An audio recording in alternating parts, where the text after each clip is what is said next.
តែកិនប្រាថ្នាក្រុមប្រាំងវសាណាថ្លៃ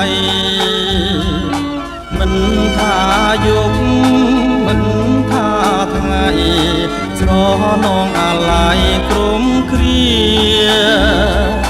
ចិននៅតែគិតចង់បាន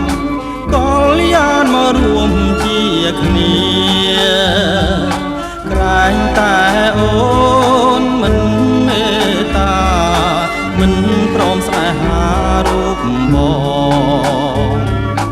ការីហើយតែងរួយធម្មតាទេណានួនល្អកុំគិតអីថ្លៃលៀងបងគួរតែផ្សងវាសនាថ្មីសូមមកនាងកិនឲ្យច្បាស់រហូតដល់គង់ផ្លាំងណាស្រីស្លឹងឈើចាស់គង់ផ្លាំងខ្ចីចិនស្រីគង់ផ្លាំងថ្មីបង